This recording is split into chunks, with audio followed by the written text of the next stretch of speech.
누구를 만났는데 내 마음을 감춰야 된다, 숨겨야 된다, 이런 것들은 사실 우울증 환자분들이 하기가 어려워요. 저 사람이 어떤 말투를 보이면 왜 저러지? 저 사람이 어떤 말을 하면은 나한테 불만 있나?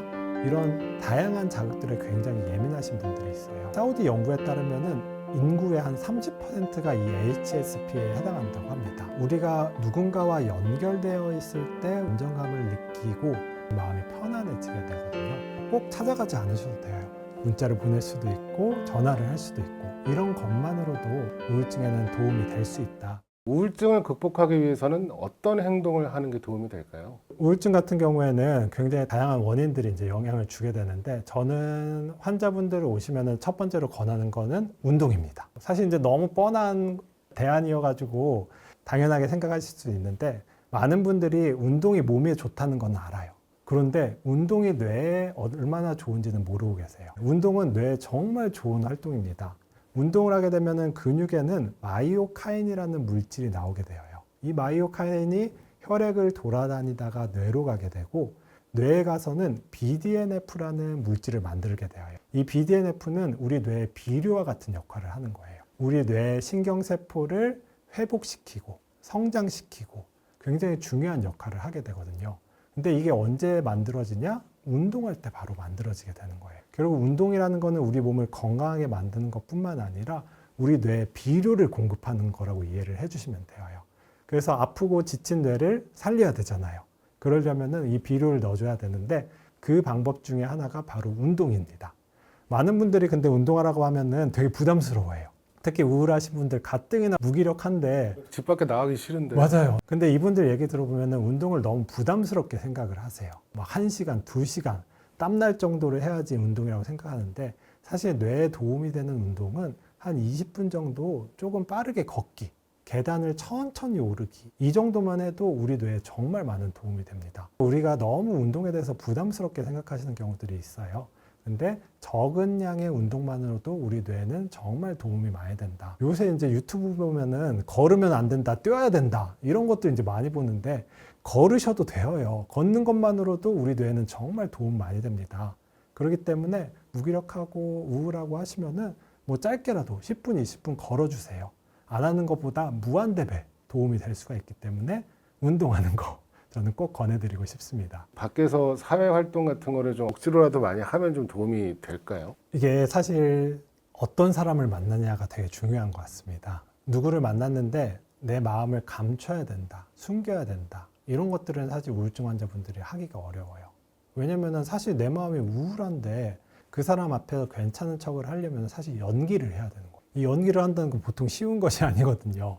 그런 것을 하고 나면 오히려 더 지치고 힘들어지게 되어요. 그렇기 때문에 마음이 안 맞는, 혹은 내 마음을 어떻게 보면 있는 그대로 드러낼 수가 없는 사람들은 오히려 부담이 될 수가 있습니다. 반대로 그냥 내 마음을 있는 그대로 얘기할 수 있는 사람, 이런 사람이랑 만나는 것은 참 이게 우울증에 도움이 됩니다. 그러면 이 사람을 실제 오프라인으로 만나는 게 좋은, 아니면 그냥 같이 뭐 전화 통화라든지 카카오톡 이런 걸 해도 도움이 되는지. 방식은 중요하지 않다고 생각을 해요. 저는 우리가 누군가와 연결되어 있을 때 안정감을 느끼고 우리 내 옥시토신이라는 게 분비가 돼가지고 우리 마음이 편안해지게 되거든요.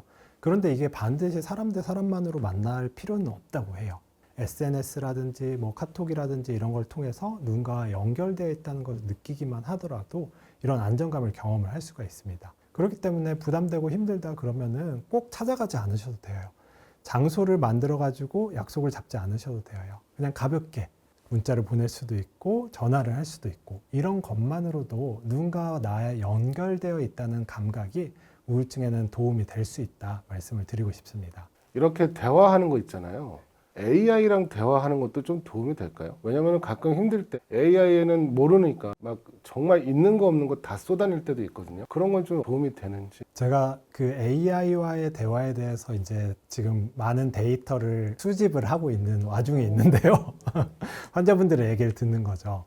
많은 분들이 처음 몇 번은 도움이 된다고 하세요. 이 AI가 정말 좋은 얘기를 해줘요. 막 공감해주고 응원해주고. 맞아요. 네. 내 마음을 읽어줘요.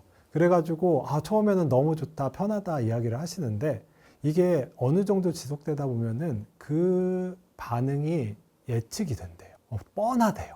그러다 보니까 그게 뻔해지면은 더 이상 그게 나한테는 위로나 공감이 돼주지 못한다고 하더라고요. 근데 사람은 사실 다르거든요. 우리가 생각지도 못한 어떻게 보면 공감을 해줄 때도 있고 위로를 해줄 수도 있고 예측이 안 되는 요소들이 있거든요.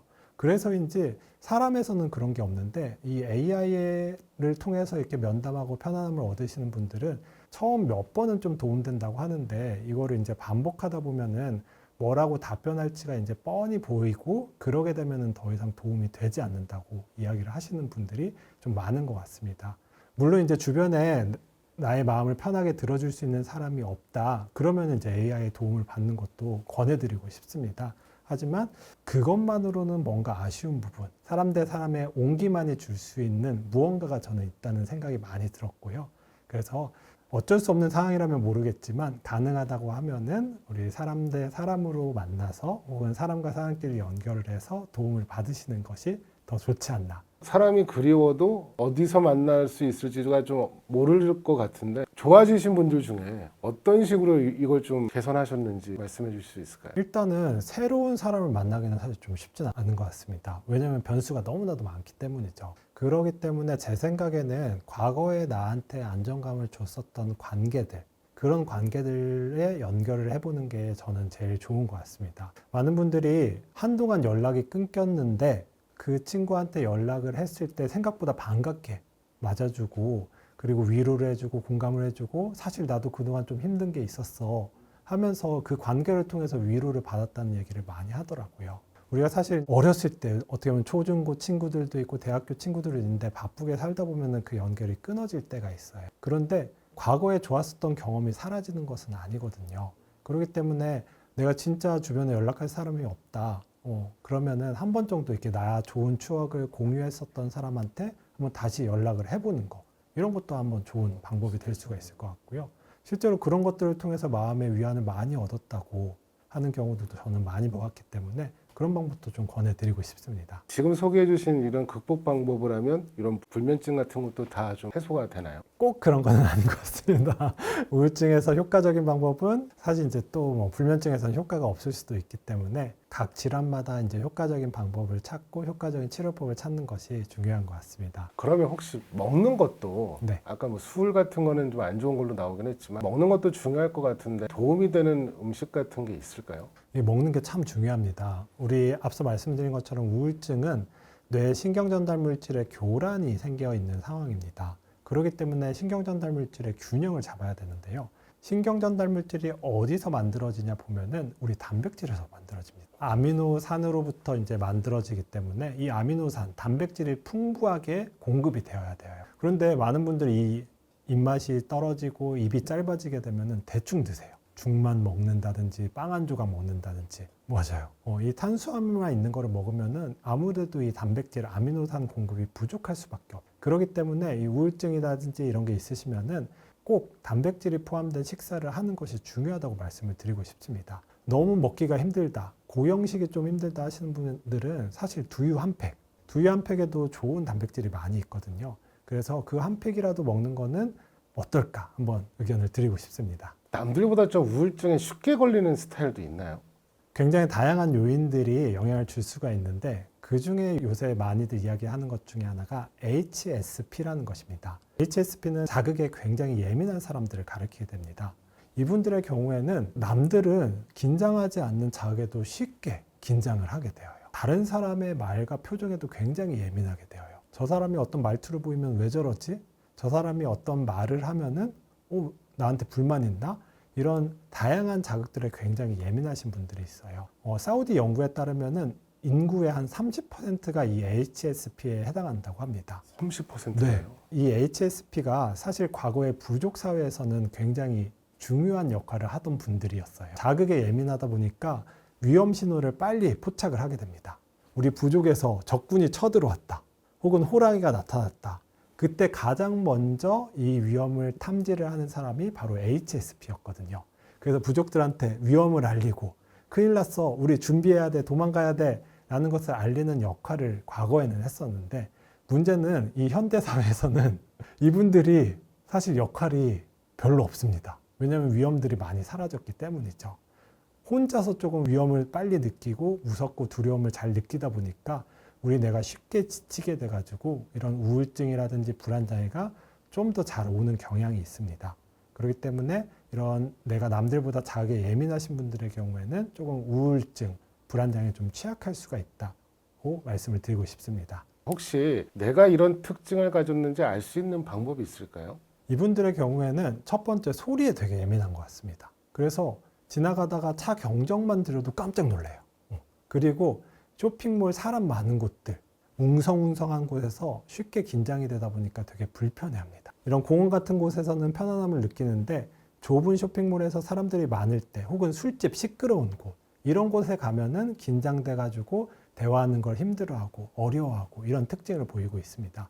그래서 내가 한번 소리에 좀 예민한 편이다 라고 하면은 혹시 나는 HSP는 아닐까 이런 것들 한번 의심해 보셔도 좋을 것 같습니다. 제가 이제 대중교통을 타거나 사람 많은 곳에 가면 사람들과 닿는 게 싫어요. 그러니까 이게 그냥 한 공간에 있는 건 괜찮은데 모르는 사람들과 닿는 게 조금 싫어서 대중교통 탈 때 조금 힘들었거든요. 근데 이것도 약간 이런 기준이 될 수 있어요. 네, 맞습니다. 사실 청각뿐만 아니라 이런 후각이라든지 촉각에 예민하다 그러면 한 번 정도 HSP를 의심을 해야 되고요. 물론 이제 HSP라고 해서 무조건 우울증이나 불안장애가 오는 것은 아닙니다. 하지만 이런 것이 있다고 하면은 남들보다 조금 쉽게 올 수도 있기 때문에 이런 감각 자극을 조금 둔감하게 만들 수 있는 방법들도 이제 내가 좀 시행을 하는 것도 필요할 수가 있고요. 대표적인 것이 사실 운동입니다. 운동하면은 이런 감각 자극이 조금 둔해지는 경향들이 있어요. 그리고 나는 뭐 그런 운동을 통해서도 힘들다 그러면 사실 이제 약물도 도움이 될 수가 있어가지고 지나치게 감각이 예민하고 이런 예민한 감각 때문에 나는 너무 힘들다, 피곤하다 하시는 분들은 이런 약물 치료를 시행하기도 합니다. 근데 문제가 없다면 걱정하지 않으셔도 되고요.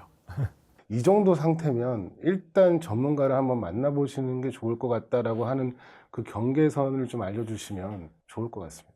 일단은 첫 번째, 내 힘으로 이게 극복이 어렵다. 그러면은 이제 병원을 찾으시는 것이 필요합니다. 너무나도 많은 분들이 내 혼자 힘으로 이걸 이겨내려고 했다가 많은 시간을 허비하고 많은 시간과 에너지를 소진하고 오시는 경우들이 있습니다. 이게 우울증이 온 지 얼마 안 되잖아요. 그러면은 조금만 치료해도 금세 낫습니다. 문제는 이 우울증을 너무 오래오래 놔두게 되면은 나중에 치료할 때도 훨씬 많은 약을 써야 되고 훨씬 많은 시간이 필요합니다. 이 우울이라는 것이 관성이 있기 때문에 이 관성이 크면 클수록 이것을 변화시키기가 어렵거든요. 그렇기 때문에 이거는 내 힘으로 좀 어느 정도 극복이 어려울 것 같다 하면은 이런 전문가의 도움을 받는 거 첫 번째로 권해드리고 싶고요. 두 번째는 자살에 대한 생각이 든다 하면은 꼭 한번 고민을 해보셔야 됩니다. 이렇게 살 바에는 그냥 누가 죽여줬으면 좋겠어. 죽을 용기는 없는데 안락사가 가능하다고 하면 하고 싶어. 이런 생각이 든다. 더 이상 삶에 어떻게 보면 의욕이 들지 않는다. 이러면 꼭 한번 치료를 고민을 하셔야 되고요. 이 정도면 사실 이제 중증의 우울증이라고 할 수가 있기 때문에 꼭 치료를 한번 받아보시는 거 권해드리고 싶습니다. 마지막으로요. 우울감을 겪고 있지만 이 정도는 괜찮겠지 하고 넘기는 분들께 꼭 해주고 싶으신 말씀이 있다면 부탁드립니다. 제가 진료실에서 많이 듣는 이야기 중에 하나가 진작에 좀 치료를 받을 거라는 후회를 하시는 경우들이 많습니다. 혼자 힘으로 너무 많은 시간을 어떻게 보면 버티고 견디다가 치료를 받고 나서 이게 좋아지는 경험을 한 다음에 보냈던 힘든 시간들이 너무 아쉽기 때문이죠. 그래서 말씀을 드리고 싶은 것들은 이런 것들을 이제 누군가한테 도움을 받을 수 있다는 걸 꼭 기억을 해주셨으면 좋겠습니다. 도움받는 게 사실 용기가 필요해요. 누군가한테 도움을 받는 거는 그런데 나약한 것이 아니라는 것을 기억을 해주셨으면 좋겠습니다. 도움을 요청할 수 있는 것도 용기가 필요하고 나의 결단이 필요한 거기 때문에 그런 것들을 나약함으로 생각하기보다는 자신감을 가지고 도와줄 수 있는 분들이 많기 때문에 그런 도움을 청하시는 거 마지막으로 당부드리고 싶습니다. 지금까지 정신과 전문의 배종빈이었습니다. 감사합니다.